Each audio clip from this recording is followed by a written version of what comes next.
പ്രിയപ്പെട്ട മക്കൾക്ക്, നമ്മളെ ഈ തലമുറയിൽ, എൻ്റെ അവസാനത്തെ തലമുറയിലെ കുട്ടികളാണ് ഇവർ. എനിക്ക് കിട്ടിയ ഭാഗ്യം ഇവരെ കൂടുതൽ പാടാൻ കഴിഞ്ഞതാണ് എൻ്റെ ഭാഗ്യം. എൻ്റെ മുൻ തലമുറ S N Koyakka, Baburaj, K Raghava മാഷി, ഇവരെ കൂടുതൽ ഞാൻ പാടിയിട്ടുണ്ട്. എൻ്റെ കൂടുതൽ എൻ്റെതായ ഒരു തലമുറ ഉണ്ട്. വി എം കുട്ടി, ഞാൻ, എം പി ഉമ്മർ കുട്ടി, കെ ടി മുഹമ്മദ് കുട്ടി, കെ എസ് മുഹമ്മദ് കുട്ടി, ഇങ്ങനെയുള്ള കുറെ കുട്ടിമാരും ഞാനും പാടിയിട്ടുണ്ട്. അത് എൻ്റെ തലമുറയാണ്. അതിന് ശേഷം എൻ്റെ ഒരു ശേഷം ഒരു തലമുറയുണ്ട്. ആ തലമുറയിൽ IP സിദ്ദീഖ്, കണ്ണൂർ ഷെരീഫ്, MA കപൂർ, ഇങ്ങനെ കണ്ട കുറെ പാട്ടുകാർ, അവരെ കൂട്ടത്തിലും ഞാൻ പാടി. അതിനുശേഷം ഒരു വല്ലാത്ത പിള്ളേരുണ്ട്. ഇവരിൽ നമ്മൾക്കൊന്നും പ്രതീക്ഷിക്കാൻ കഴിയാത്ത, നമുക്കൊന്നും സാധിക്കാത്ത അത്രയും നല്ല പാട്ടുകൾ, തനി മാപ്പിളപ്പാട്ട് പാടിയിട്ടാണ് കുട്ടികൾ രംഗത്ത് വന്നത്. അവർ 15, 16, 18 വയസ്സ് പ്രായമുള്ള പിള്ളേർ. അപ്പം ലാസ്റ്റ് തലമുറ, അവരെ കൂടുതൽ 4 തലമുറയുടെ പേരും എനിക്ക് പാടാൻ കഴിഞ്ഞു. കുറച്ച് ഒരു ആരോഗ്യം വയസ്സുന്നുണ്ട്. ഇതിൽ ഞാൻ മനസ്സിലാക്കി, ഈ കുട്ടികൾ നിലനിൽക്കണം.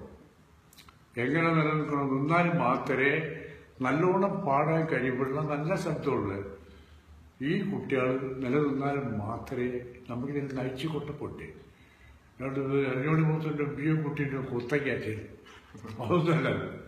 അപ്പൊ ഇതിനെ നയിച്ചു കൊണ്ടപ്പോഴും പിന്നെ മറ്റൊന്നുണ്ട്, മാപ്പിളപ്പാട്ടിന് തനിമയാർന്ന മാപ്പിളപ്പാട്ടിനെ പുച്ഛിക്കാനൊന്നും പാടില്ല. അതിനെ നിലനിർത്തി. അങ്ങനെ ആകുമ്പോൾ നമുക്ക് ഖുർആനെ പുച്ഛിക്കേണ്ടി വരും, ബാങ്കിനെ പുച്ഛിക്കേണ്ടി വരും.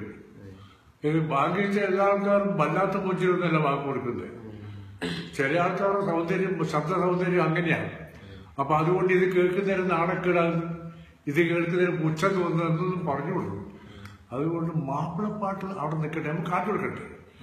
മാപ്പിളപ്പാട്ട് എന്താന്ന് നമുക്ക് കാട്ടുകൊടുക്കണമെങ്കിൽ മോയിൻകുട്ടി വൈദ്യരും അവരുടെ സമകാലികരായ മഹാന്മാരും എഴുതിയ പാട്ടേ നമുക്ക് കാട്ടുകൊടുക്കാനുള്ളൂ.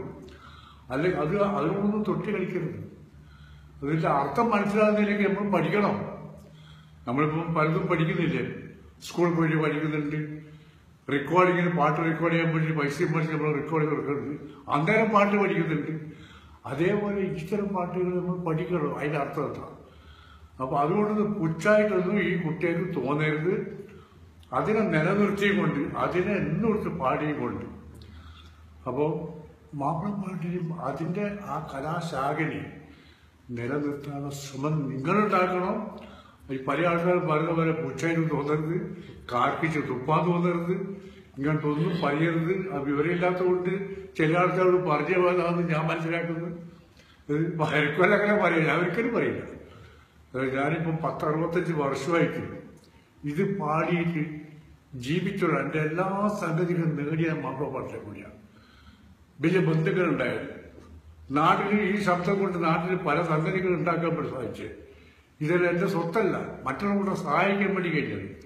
ഇതെല്ലാം എനിക്ക് തന്ന ശബ്ദം കൊണ്ടും മാപ്പിളപ്പാട്ട് കൊണ്ടുമാണ്. ഞാൻ വളരെ കൂടുതൽ പ്രാവശ്യം വിദേശ രാജ്യത്ത് പ്രോഗ്രാം ചെയ്തതാണ്.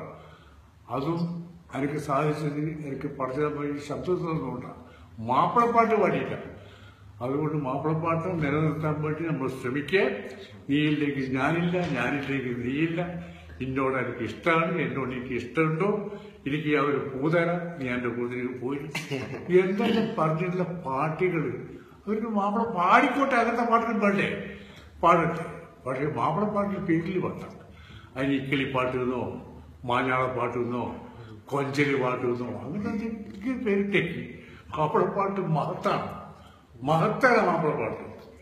അതുകൊണ്ടാണ് അതിന് ഇത്രയും കാലങ്ങൾ അത് നിലനിന്നത്. അതിന് മാത്രം മാപ്പിളപ്പാട്ട് മാത്രമല്ല, കേരളത്തിന്റെ എന്തെല്ലാം പാട്ടുകളുണ്ട്, അതിനൊന്നും മാറ്റം വരുത്തിയില്ലല്ലോ.